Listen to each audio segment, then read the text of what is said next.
This is iRacing.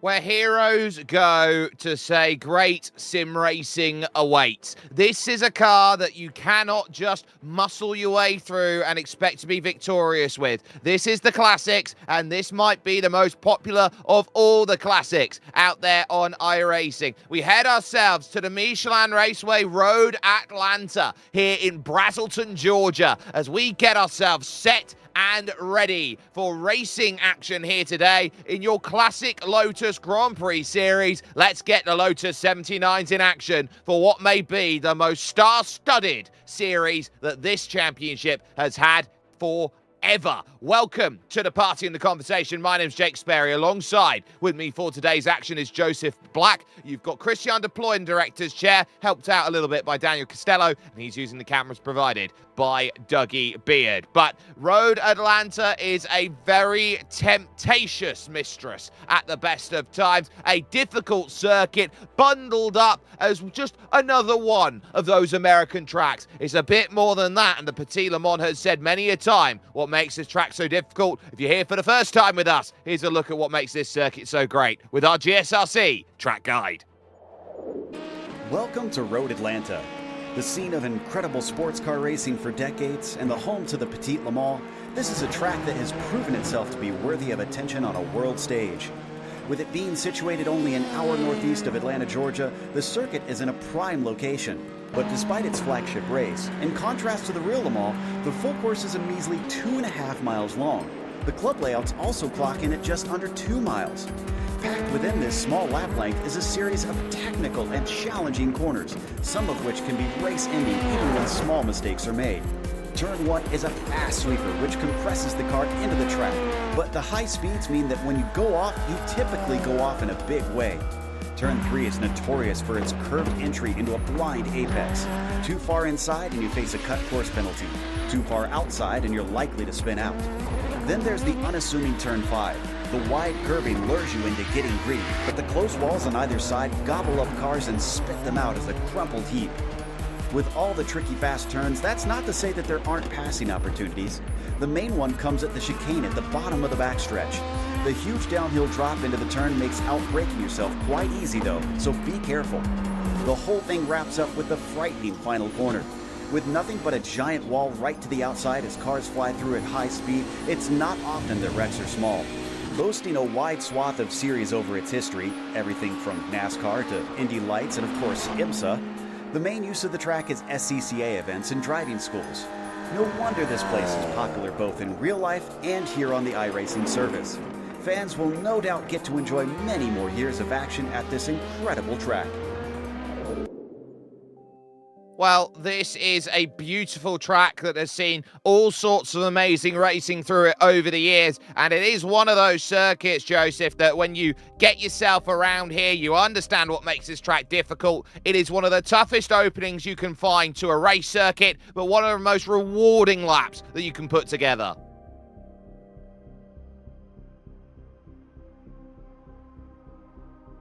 So, as we get ourselves ready. Did lose Joseph there for a moment. Hopefully we'll get him back in a stage. Your great passing zones are going to be 10A and 10B, moving over towards the likes of turn number 1, the only other great place to go and make that happen out on circuit. Let's take a look, though, at what made last season so special with your champion from that time through. And Togo Hesada had to really dig down deep to try and get his title, and he made sure that he did everything possible to go and make that work. His championship puts him on the top and says he is the driver to beat when it comes to qualifying and racing action today, and I think that's going to be critical. Who's going to stand up here, Joseph, and say they are above everyone else?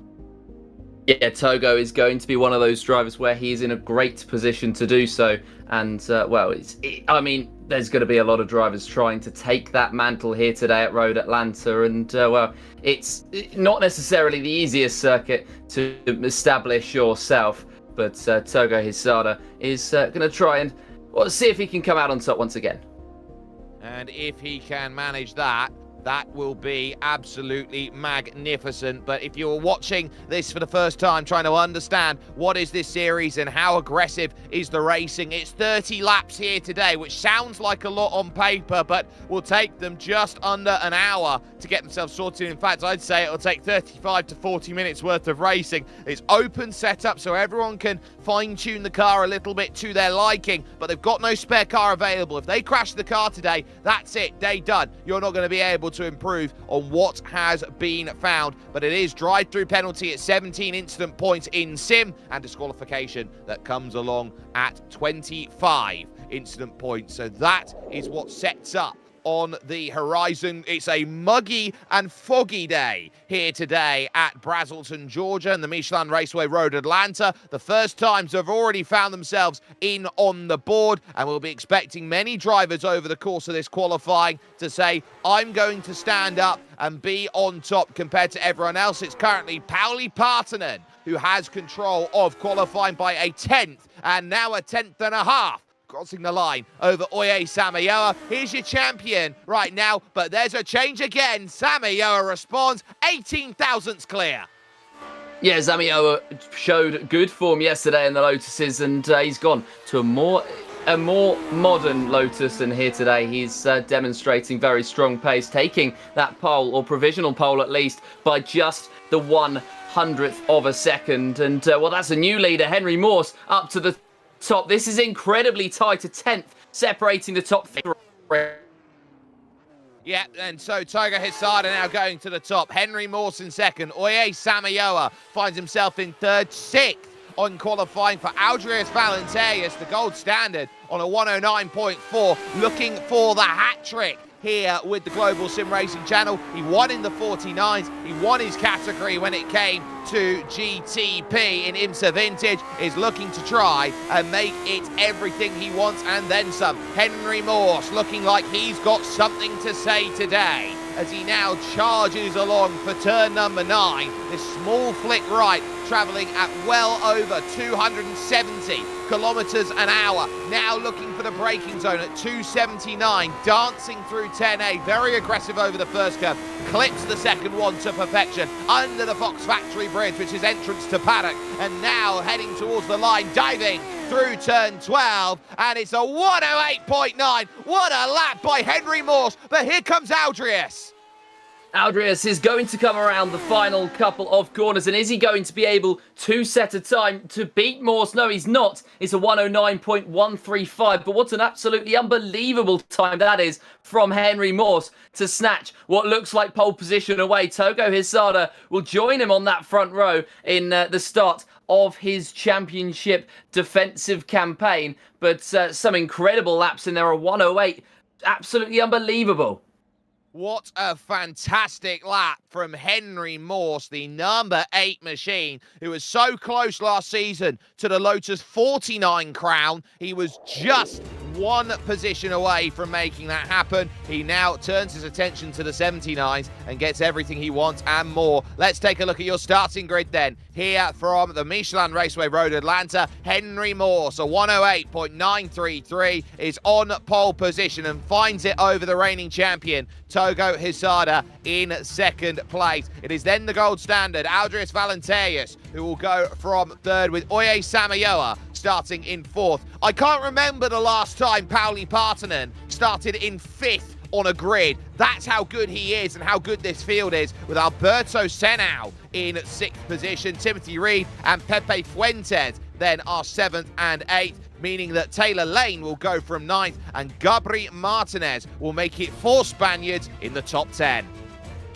Yes, and well, that's the first 5 rows of the grid. Here is the next 5. Aaron J. Blair alongside Raul Rothes Gardia on the 6th row of this field. Shady Ahmad and Sean Langton, both within a 10th of those drivers, as are Xavier Sanchez and Alexis Tapia Vico on the 8th row. Jack Wells and Jason Green even alongside each other. Mickey Friesen and Philip Kuhnhardt rounding out the top 10 rows. Yep, and there's 33 here today. Pablo Rodriguez Hongla will go 21st alongside AJ Roper, Kevin Parrish and Jean-Francois Boscus on row 12. It's then Eduardo Espana and Pablo Arteaga on row 13. 27th is JD Rodriguez with Daniel Gallis in 28. Antonio Alvarez and Josu Alzugaray will be there in 30th, leaving the final 3. Pekka Kelahara will be 31st, the last time set by Ty Quiller in 32nd, and not taking qualifying as per usual is Jason Clapper, who will look to go from the back of the field. So many Lotus 79s today. They are driving around the final corner, turn number 12, to get themselves set and ready. Henry Morse, with control of the field, will drop the green flag, and we get ourselves underway. A great start by Hisada, an even better one by Valenteus, who will immediately look to challenge here as they head to turn number 1. Around the outside, Hisada just gets the clearance that he wants, and Henry Morse in trouble, because here comes Partanen. What a start by Pauli Partanen as he moves up to second. Valenteus will now steal third place as they run through and single file and 2 wide through 3 and into the S's. Yeah, incredibly difficult to go side by side in the first few corners, which is why those drivers have filtered out through and in those positions. But a big gap between 7th and 8th already built up. Those top 6, or those top 7 even demonstrating some incredible pace. Pauli Partanen chasing down Togo Hisada. He wants this race lead, and with the momentum he's got off that start, he looks in very, very good place to get it. Valenteus is not too far off, just 4 tenths back. And Henry Morse, not a great start from the pole man. He's dropped to 4th. Yeah, and it's pretty much a serpentine until you get to the Porsche All-Star. Xavier Sanchez up against Jack Wells and Mickey Friesen for position. Samayoa there in 5th. Not going to see any moves into 10A, 10B, but it will be Heike360ES on Twitch who looks for that move. Sanchez on the outside. Jack Wells fends it off well. Yes, Jack Wells is going up a position. That's a good move from him. And well, we continue on to the end of the first lap already. The end of this first lap, as it's a very short circuit here at Road Atlanta, with just over about 1 minute 10 seconds will be the lap times that these drivers will be aiming for, maybe even quicker towards the end of the race when the fuel is low. And well, lap 2 of this race already. Pepe Fuentes in this 9th spot, and well, he's chasing Tim Reed for that 8th place. And it's all about trying to set yourself up here, because there's very few overtaking opportunities, and when you get them, you have to grab them. You have to get into an operating window and attack from the moment go. The cars will be at their heaviest at the start of this race, and they'll only get lighter. The pop-up art car of Gabri Martinez now starts to hunt down Alberto Senau for position, who is number 3 in terms of iRacing out there today, and will not have the lunge into 10A and 10B. They don't have the old school, or so we could say the new school, drag reduction system to help them. What they've got is pure unadulterated slipstream and the help through the corners of ground effect, one of the first cars to have it. Yeah, it's all about both of those, as well as pure confidence. That's what you have to run through these cars. You have to have the confidence in the car under you, and well, any sort of slip-ups, any sort of slides, you can be absolutely punished. There's not as many driver aids as they would be in a modern Formula 1 car, and well, that is exactly what these drivers will be contending with here today. You basically have to wrestle 79 through a lot of these corners. You absolutely do. Timothy Reed, another one of those drivers who wants to start wrestling away through, gaining time, gaining positions, knowing how difficult this race is. One car has had troubles in the opening laps. That's Daniel Gallix, who is down in the pits at a number 22 car. The only trouble from the opening couple of laps of this race, Henry Morse running that Team Players special livery that is so often seen out there from many Canadian drivers, out there using it for as an American driver to attack Valenteius, who's in third position and desperately trying to cling on to 1 second here, and Pauli Partanen in front. A tough start for Aldris, but I think he's starting to work it out. 10 flat from him on the last lap. Hisada's 9.9 there is going to say it's more than just a Brooklyn, it's the fastest lap of the race.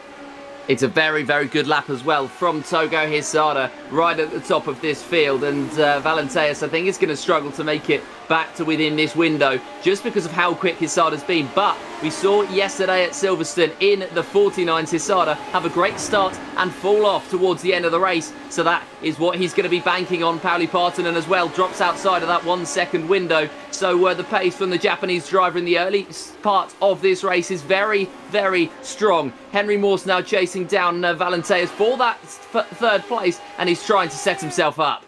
Well, if he can, that'll be huge. There's been troubles on this lap for Eduardo Espana. He's down in the pits, and so too is Pablo Arteaga, the Argentine. So that's two more in trouble early on. Morse, how close do you want to be? Jumping into 10A and 10B. I think Partonen's unable to hold the pace that Togo's got. Valenteius going in through. That was a little cut by Alexei Tapiavico. He's got to be very careful about that he doesn't pick up a slow down penalty. But Tapiavico now in the middle of this group is now actually on the back of this group, now at risk of being dropped by Sean Langton there in 13th.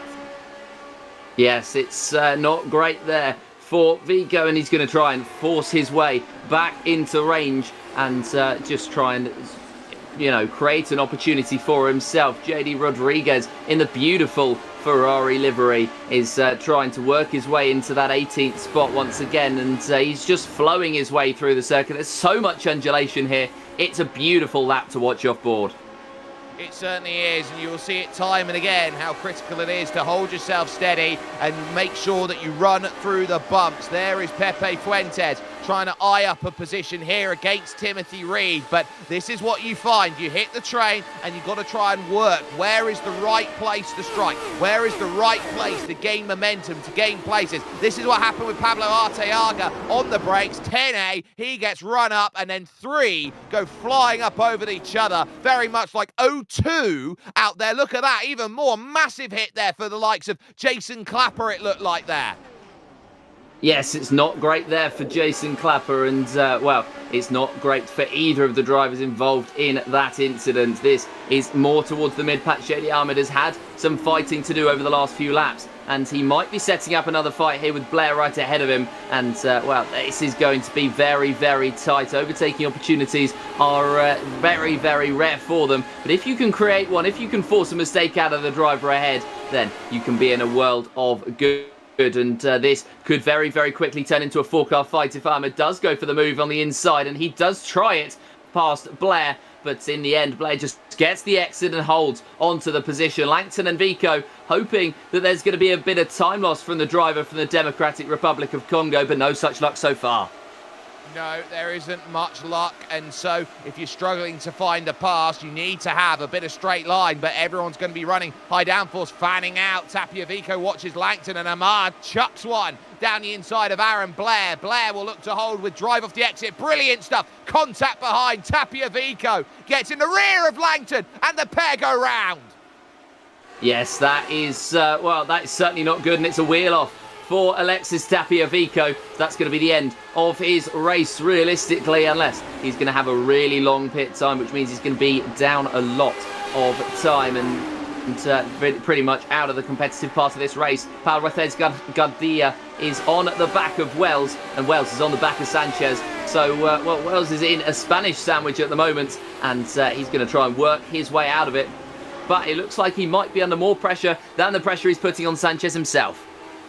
Well, he knows how critical it is to keep himself steady. Sean Langton dropping like a stone out there at this moment in time, knowing that he's got heavy damage and he'll have to come in and pit. Look, an entire side pod completely eviscerated from the side of his SimMagic number 18. Yeah, that is absolutely huge, and that is not ideal at all. And I think there's quite a few drivers that have had some sort of incident. We've got no less than 6 drivers that are down by at least a lap now, and it's very much it's very difficult to head through this circuit side by side. It's very difficult to head through the circuit with all of the drivers we have on the circuit. But Wells makes his way through on Gardia. Gardia's back around the outside though, and it's into the next braking zone that the winner of this battle is going to emerge, and it's going to be Wells who's up into that 13th spot.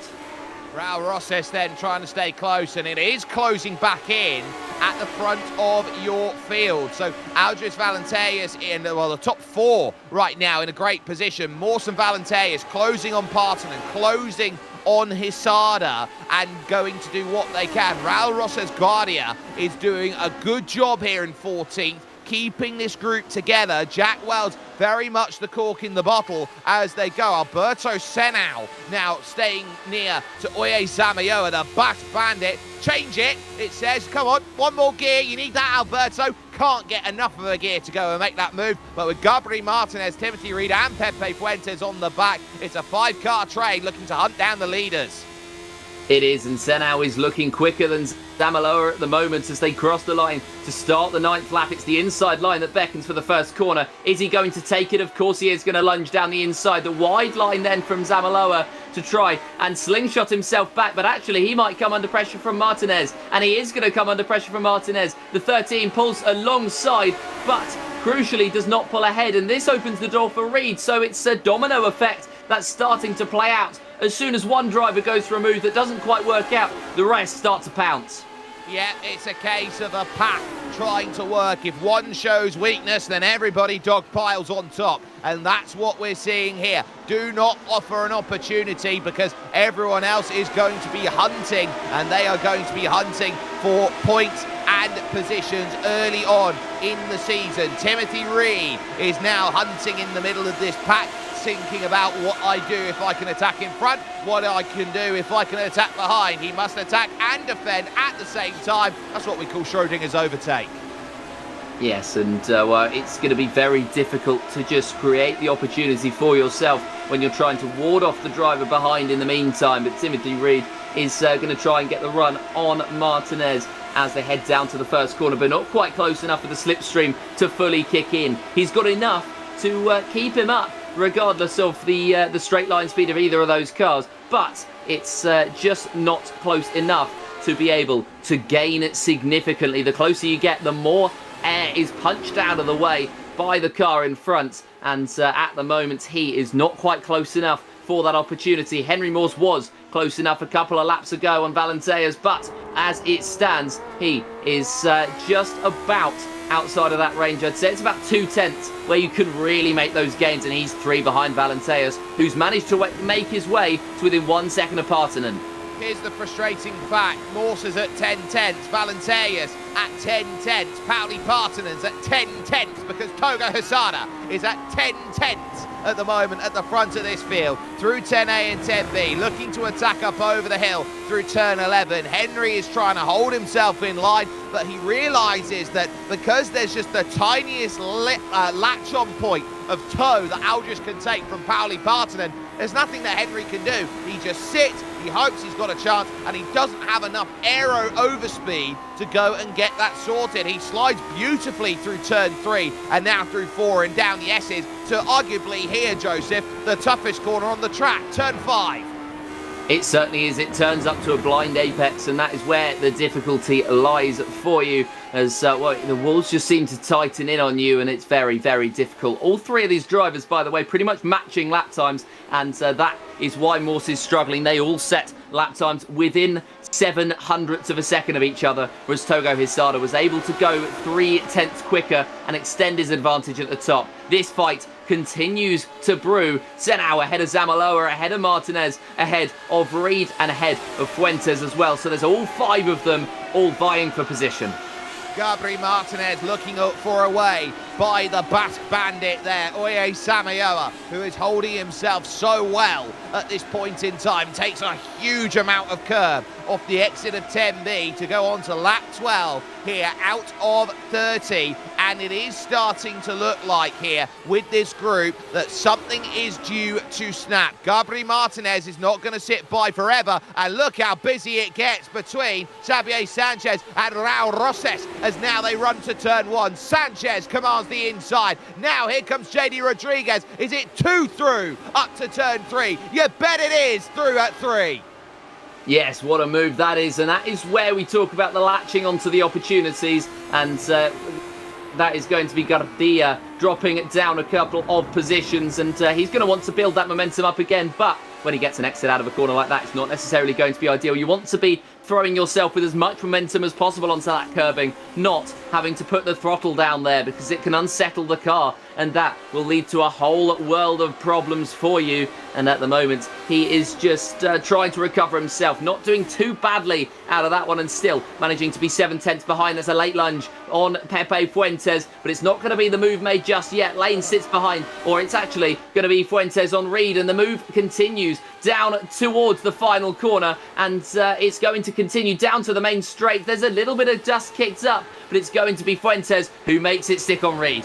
A lot of grass kicked up heading over towards turn 1, and we expect that here because this is an FIA grade 2 style circuit, so it doesn't have the requirements for all the massive areas of runoff. Fuentes up to 8, Timothy Reed down to 9th, and they've all dropped time as they go through. Kevin Parrish now back there in 20th position, having a big scrap and able to make a way through on Mickey Friesen, who falls back to 21st, and they've got the Colombian Antonio Alvarez then joining the pack and saying, I want in.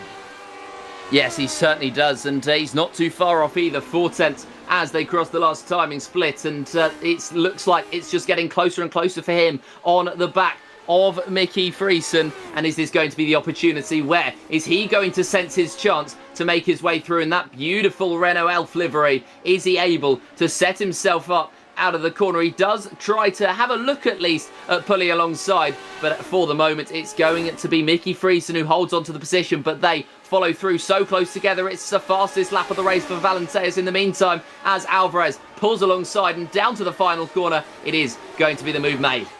Well, it's the final great corner of the pass, and Xavier Sanchez trying to launch around the final corner and say, it's my turn. I can get a pass on Jack Wells. Jack doesn't give up. There's contact. Bit of netco between them. Sanchez through the grass and keeps it out of the barriers.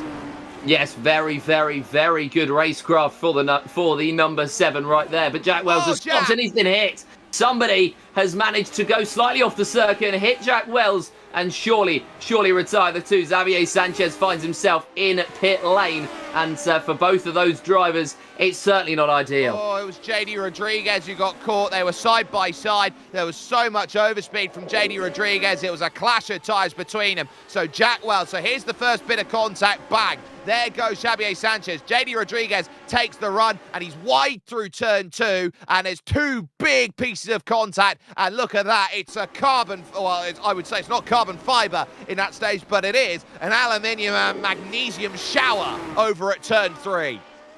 Absolutely huge incident. Airtime there as, well, looking back towards the on-track battles, and Valenteus has set the fastest lap of the race. Kuhnhardt is in the background here trying to get past Gardia is trying to get past him, in fact, and for the move for 13th place is still being set up as it stands. The 12 fights the 10, and it's the 12 that currently holds the position as the 10 is desperate to find a way past. Gardia is taking different lines into every corner and trying to make his way through, as what here has happened to Sanchez. Well, trying to get the rejoin back onto circuit here. Just about scrambles through the first one. Runs through at turn 2. Oh, he's turned. He's deliberately turned and gone and got at Jack Wells for that, sensing that his race was over. That is protestable by iRacing for intentional contact. Yes, and well, I don't think his reputation is going to be as particularly upstanding as before there.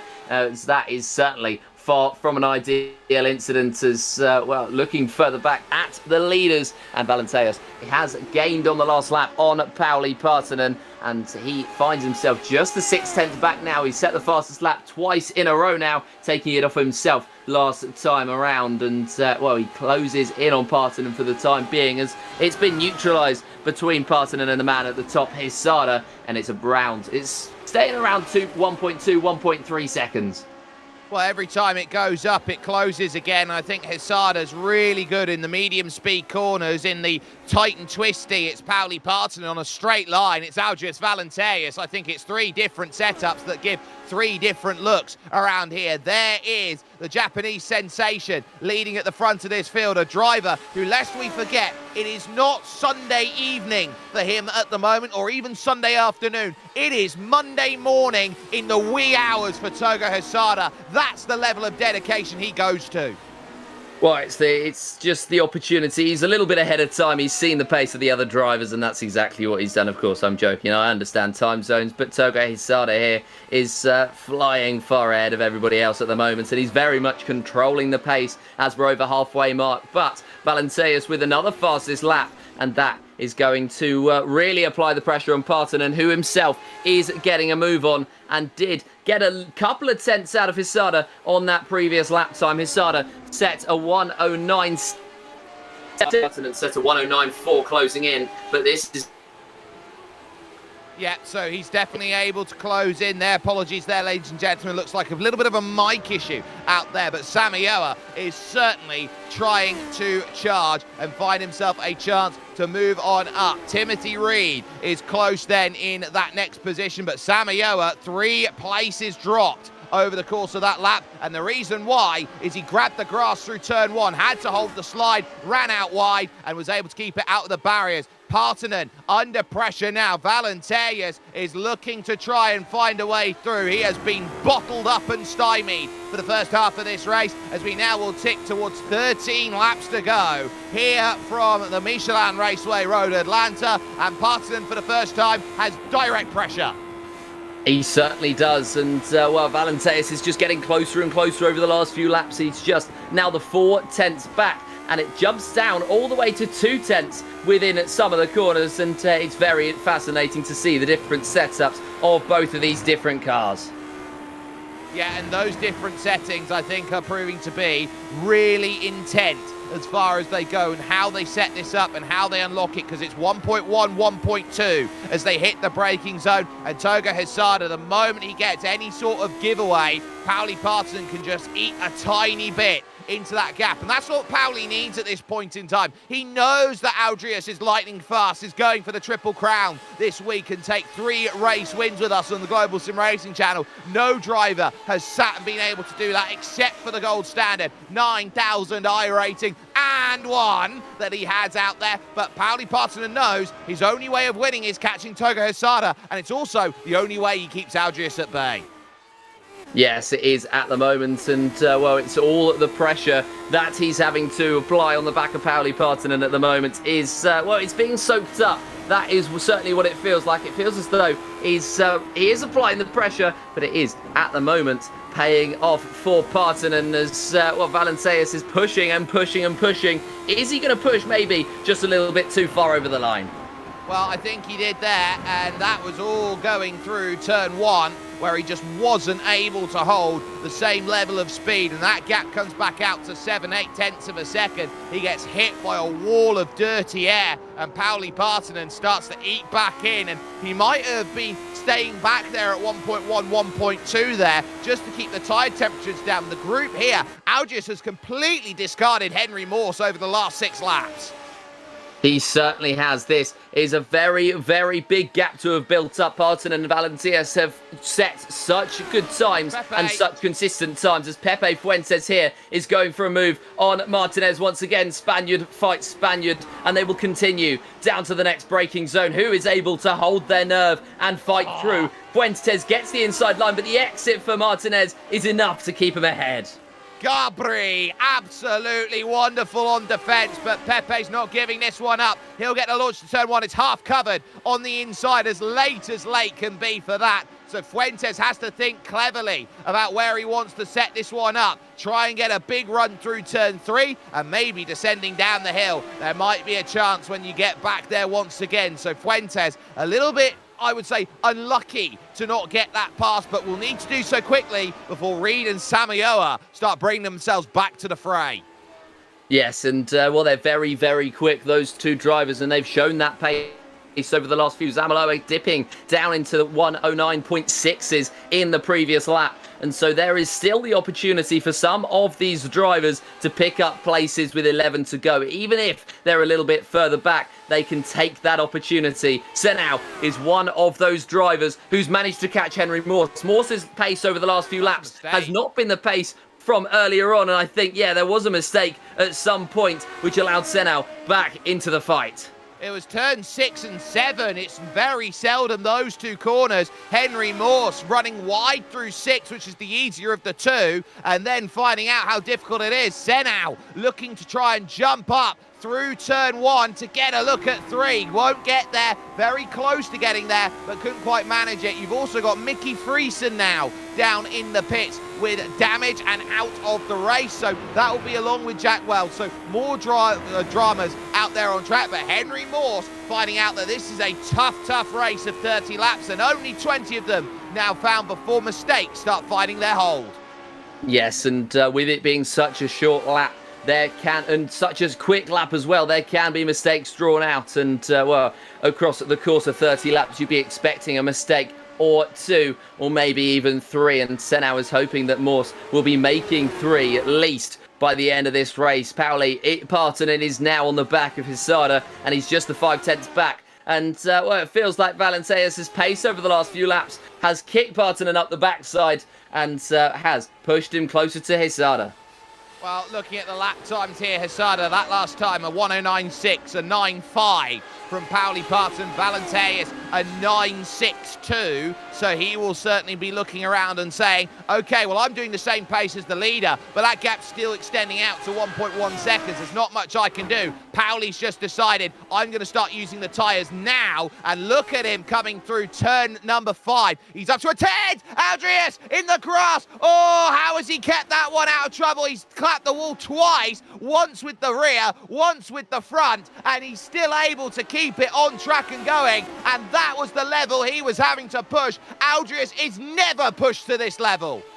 No, he's not. He's really being pushed right to his best abilities to try and three-peat this weekend. But Pauli Partonen has pushed all the way, and he's pushing Hisada now 2 at the last 9 laps of this race, and pushing him to try and make a mistake, try and force one out of the Japanese driver. They head down the hill, and well, they will start the next lap with Partonen getting the momentum. Can he pull alongside? We will see. He's going to get that slipstream effect, and he is going to get alongside into 1. Yeah, he's not got a clearance yet, heading to 3, inside his ears, and Togo lifts out of it and says for the first time, I'm going to have to work away back past you. So that was clever there by Pauli Parton. He's got a car that is absolutely on rails through the opening sector. The pass is made, and Togo now has all the job in the world to try and chase this gap down. Aaron Blair looks like he's had an issue out there on track, and he's dropping down the order like crazy. So it looks like he's going to be a driver who falls back. This is Valenteus. Any other driver over that bump is in that wall a lot more aggressively than him. That's an absolutely unbelievable stop. How has he managed to keep that one mostly out of the wall? That's sensational. And that has also sparked a comeback for him as, well, towards the end of this race, he's trying to push back Hisada. Looked for the inside on Partonen, but again, he was unable to find an opportunity through. This is his first chance of this race to be the chaser rather than the chase. And it's easier to get through to first than to hold it. He's looking for the inside now. He's going to pull alongside Partonen, goes wide to try and sweep himself across. There's a bit of contact between the two, a bit of netcode, but Partonen crucially stays ahead. How on earth have they kept that together? Pauli Partonen's lightning reflexes keeps himself in play. Togo Hesada was looking for it. He's got so much speed in a straight line that it's giving kittens to Pauli Partonen. These two throwing hammer and tongs at each other, and they've still got 7 goes left. They certainly do, and well, they have a lot more goes at each other throughout the rest of this race. But don't forget about Valenteas. He's managing to get back within range with this fighting. He's just 1.3 behind, and he will be absolutely furious with that mistake he made earlier, and he's going to try and bring himself back into contention. Hesada with the slipstream on Partonen, but unable to find his way through for the moment. They will continue down the hill through the undulating hills of Road Atlanta, and Hesada still remains behind. Yes, but he knows that he got a little half mistake last lap through 10A out of Pauli Partonen. That forced a mistake. Reigning champion versus former champion versus gold standard that wants to get in on the action, and Togo might be thinking, well, the more I battle, the more likely we add 3 to the mix, and that's just kerosene to the fire, and he doesn't want to be staring at a burning building at this stage right now here, Joseph, trying to sell fire insurance on it.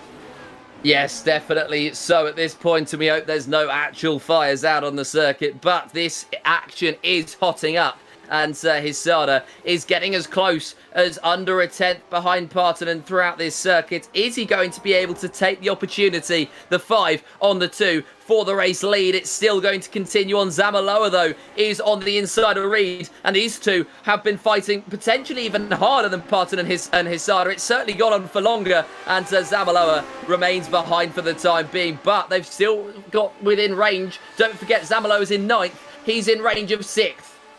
Yep, so this is the fantastic work that's being done by Gabri Martinez, and the Martinez Megabus is starting to take on passengers here with Fuentes, with Reed, with Samayoa, all there saying destination finish line at the moment, and Valenteas puts again the fastest lap on the board to say, I am quickest out there, a 9.3. He puts down to a 9.7 and a 9.6 from Partonen and Hesada at these late stages of the race. Fuentes still unable to get close enough to make that move. We've got a scrap for the top 3. We've got a scrap for 4th and 5th, a scrap for 6th through 9th. This is what we call vintage racing at its finest.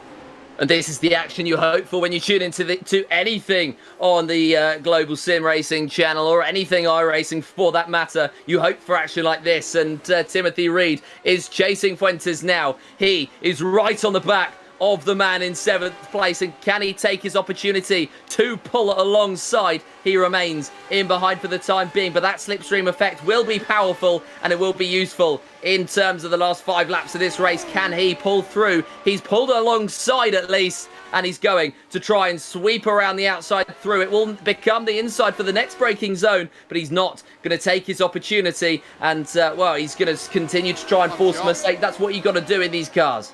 I'm absolutely shocked he didn't go for that. He needs track position to run up through. Pepe Fuentes had him covered. He might have another go again here at turn number 1. He's not going to get there. Do you remember when Aldris Valenteas was 3 seconds back off of the race lead, and now he finds himself at 1.3 seconds over the line, and within a second? It's like trying to deal with a zombie. He just won't go down. No, he certainly won't. There is nobody who is going to yield, especially not with 4 laps to go, because at the start of the race you'd expect a little bit more yielding for all of these drivers, where they feel as though they're going to have to settle in. There's 30 laps to go, but with just 4 to go, it's going to be flat out action till the finish. Fuentes chasing Martinez. Traffic. Now, this is interesting. I just want to point this out here. Sorry to cut you off. There's Pekka Kelahara and Yosu Alzugaray that are going to have to get through. Sean Langton's in this mix as well. And Partonen and Hesada and Valenteas are going to have to dabble with the traffic. This could be the pick that Togo's been waiting for all this time, to under 0.2 of a second, to lap 28, 3 laps to go, and Pauli puts a perfect time in. Togo with an off-track won't get an official fastest lap. They clear 1. But he was 700ths quicker despite that off-track. So they are split by pretty much nothing towards the end of this race. And, well, I'm sure they'll be split by nothing all the way up to the line. Hesada desperately trying to find a mistake out of Partonen, but there's not been much to speak of today with mistakes from Partonen. He's soaked up pressure from Valenteas, and now he's soaking up pressure from Hesada. He's doing what he can, and he's doing it so well. He knows he'll take a tiny bit of tow. Valenteus' gap skyrockets as he can't deal with the traffic as efficiently. So now it's just between two, and Togo's at 0.2 of a second. Togo's at 1/10 of a second. Half a defence is offered. Togo gets in the mirrors and can't quite find the move. But will he get drive off the exit of 10B and show a hand once again to one? He's going to try to, and I think it's going to be a case of having to force something. He looked like he was trying to force something, and even if he doesn't go for it, he's just still going to be able to scare Parton, and he gets the fastest on the last, and this is how hard they're pushing each other. They are getting down and down and down, and they were actually on that last lap, both 0.5 quicker than anybody else in the field. And as that happened, there's been a change for fourth position. Alberto Senao is through, and Pepe Fuentes in a huge scrap with Gabri Martinez. He's through. He is through, and well, that's the opportunity he was waiting for, and it's the opportunity Reed's waiting for as well. 1/10.5 behind Martinez, and he is going to try and get through soon. Martinez running wide and holding the position in that case, and actually slingshotting himself to remain ahead of Reed for the time being. And the traffic has not helped Togo Hesada. He's dropped back to 0.6 of a second. He just couldn't get the clearance that he wanted. And now you've got to start thinking, where are we? With a lap and a bit to go. Every car that you jump by is a boon, not a bane, for Gabri Martinez, for Timothy Reed and co, who are all there searching. But now it's about the final lap of the race, which has just started for Parton and Hesada. Timothy Reed watches again close, but he's not going to be close enough at this stage. Got to go to the front of the field. There's still traffic yet, and it's Sean Langton and Kevin Parrish that will be that lap traffic for Pauli Partonen. Diving through the S's section, turn 5 is going to be such a make or break corner for this race. Pauli up through this section, knows he hasn't got much clearance. Now where do you go? Track's blocked, he's going to have to thread the needle. Parrish slows, Langton slows. Now where does Togo go? He pins it through the middle by both of them, but critically now, he needs a huge turn 7 that opens up this final opportunity at 3.5 back. This is going to be tough for him to do, but if he's going to have a go, Togo needs to pogo by, and he needs to find this pass. Pauli Partonen has done so well, but here comes Hesada, now looking for a chance. Does he throw it in? Yes, he does, but there's Pauli. He's got drive on the right, and he's going to get the run off the exit. Oh, Pauli Partonen, what a staunch defense. Pauli Partonen takes the opener in an instant classic. Absolutely incredible race from Pauli Partonen. He soaked up so much pressure and he took the victory. Valenteus on the last lap getting the fastest in that third, and Togo Hesada runner-up in the end, but very, very deserved of a race victory as all the drivers come through to finish. Now the top 9 even had incredible pace and had incredible battles all the way to the line. Gardia now holding on ahead of Kuhnhardt for 12th and 13th. And he does so in the end. We had, in the end, a number of finishes. I believe we had 17 on the lead lap, but it was the lapped cars that looked like they might have decided that one for Hesada.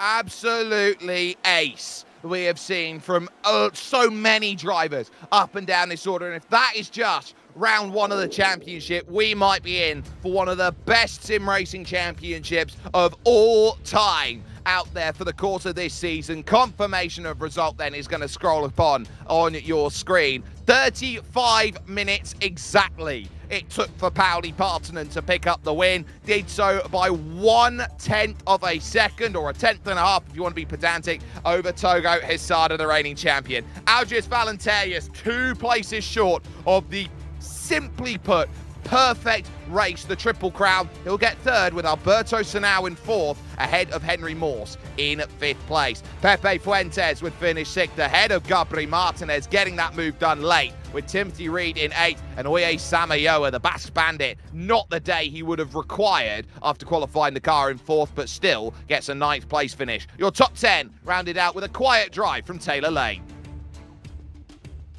Yes, that's the top 10, and to look at the drivers outside that top 10, Shady Ahmed, who had a very exciting first half of the race in 11th place, and then these drivers, Gardia and Kuhnhardt, who looked like they barely stopped fighting all day long, and they ended up in 12th and 13th. Pablo Rodriguez Diogla in 14th, and Jason Green, Antonio Alvarez, and Jean-Francois Boscas, who are the last drivers to finish on the lead lap. Kevin M. Parrish being the first of those who were lapped. Pekka Kalhara and Ty Giller in there as well.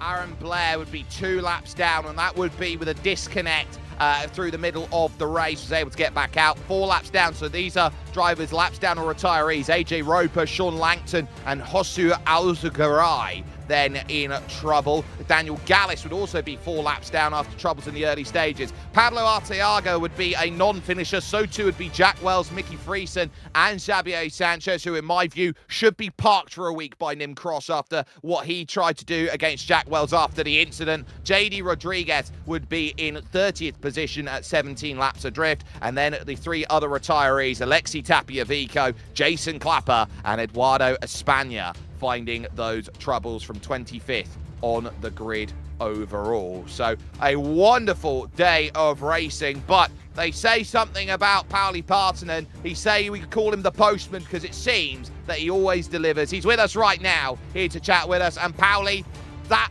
is just a continuation of what we saw all of last season, but the perfect way to start this season 4 off. A win, and a very hard-fought one. Yeah, I really had to fight for that. I made some mistakes on the quali, and P5 was super disappointing, and I was lucky that I was P2 after the turn 1, so I think that was the crucial thing, that because if I had to overtake Outrews or whatever was in front of me, I think I could be sure that I was not able to catch Toko. So the first lap was very crucial, and yeah, I noticed during the race that Toko has more pace than me, so I actually decided to just take super risk every lap and take some off tracks and everything like that. I threw everything I had in me to catch him, and yeah, I was able to catch him, and after that it was just an epic battle with Toko, like always. We have so much fun together racing Lotus. Let's talk about one of the big moments. You got the pass done, you got yourself into the lead, but it's the lap after I want to talk about. Togo throws it back down the inside, and there's the tiniest bit of contact between the pair of you on the exit of turn 1. Talk us through the moment of trying to save that and still keeping the foot in to keep the place. I think I need to check the replay after the race, how it went, but yeah, I think that was first time me and Toko touched during the race, because I think last season or the season before that we didn't really have any moment of collision, so that was first time. But the first corner is super tight. If you wanna go too wide there, it's always going to be very hard. And yeah, I know this slide of touch, but thankfully it didn't cause too much trouble. My rear just went a bit to the side, and I was able to correct it quite easily, so it was not that bad. But yeah, it was tight. It was super tight, and I was, for a moment I was super scared, but thankfully it was just a tiny touch. It's one of the most amazing opening rounds in terms of strength of field. It looks like the best of the best are out here today trying to race to take the title off of Togo. But when it comes to racing next time we're here, 7 days' time, Autodromo Nazionale Monza, and no first chicane to speak of. It is going to be all about slipstream and completely different to here today. What's the mindset going into battling at Monza? Yeah, I remember 2 last times at Monza has been super tight. It's been like 0.0 something seconds when I got the win last time, and the time before that. So it will be a draft battle and just a strategy to the last lap and what you're going to do. So I think that's a bit of a chess game. You don't really have to be even the fastest driver to win at Monza, but you need to be the most clever guy at the Monza if you want to win. So looking forward to it, and I'm sure it will be super fun. And I am sure we will see you there. Pauli Partanen with an absolutely huge result here today. A win here from Road Atlanta. Walking down the virtual paddock, Joseph Black has managed to jump himself in with Hasuno Kote, the Emperor of the Lotus, and that is Togo Hisada. Togo, an absolutely unbelievable race. Just took till the final couple of corners to decide it. Do you want to talk me through your perspective? Yeah, just I'm slightly out of, I have I made a mistake a couple of laps ago. And in the last lap I have something. I just waiting for the lap markers or Pauli's mistakes because he's very fast in the later half of the race. And for the last chicane, I just adjust the brake bias very very and the brake as much as I can, and even I little bit looks up on the very last part of the braking, but somehow I managed to stop the car. And I only hope is that to probably make the mistake of the last corner, but he's very cool and is very smart, so he didn't make any mistakes, and just took the second place. Did it feel like that was going to be your race to lose? I mean, with the lead that you were able to build up initially. Yeah, just I'm not sure about it, but my race pace later half of the race it's not so great. I need to check the setups. I need to check a lot of things. But I'm really struggle to keep the car in especially the last 5 or 6 laps. Yeah, and I mean, it was just an absolutely unbelievable race from start to finish. And of course, you entered it as the as the reigning champion, and you will enter every race you do this season as the reigning champion. Do you feel like you're going to be able to back it up? I hope so. But the Adrius and the Henley, a lot of fast guys coming in today, so it's gonna be really tight championship. I'm really looking forward to race this season. And I hope to win next week.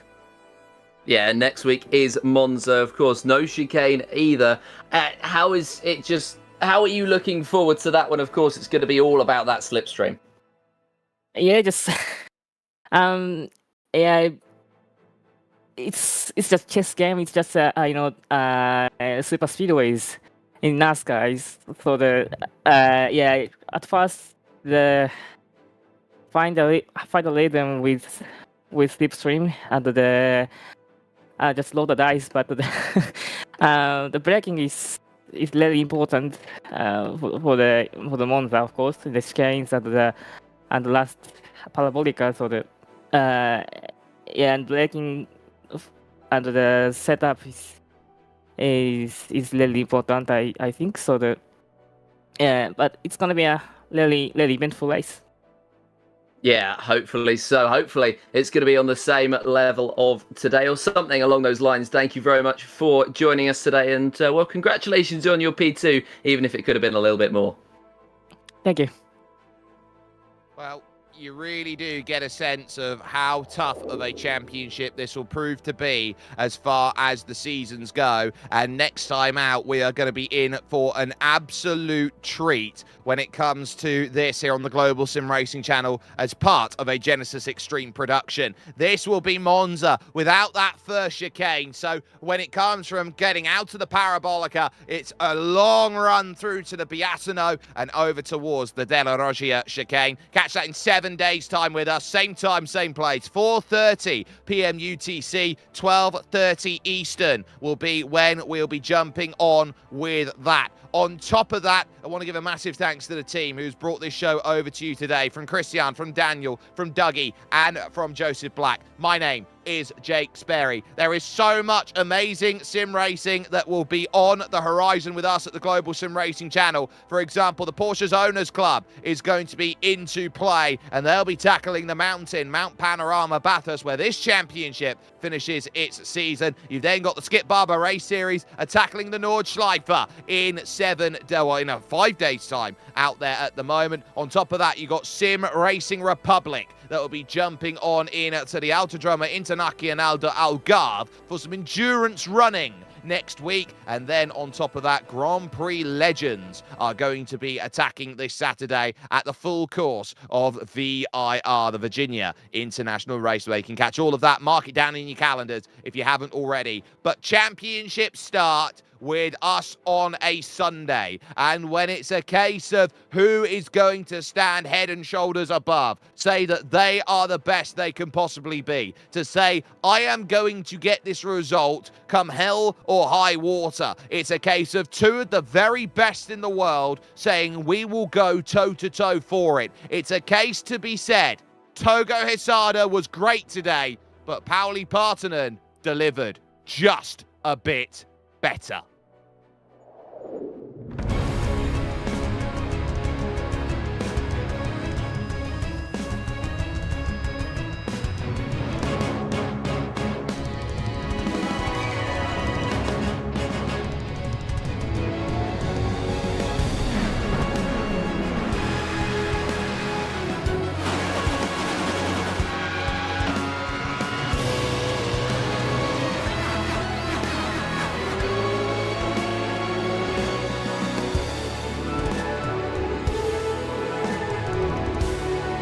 This is iRacing.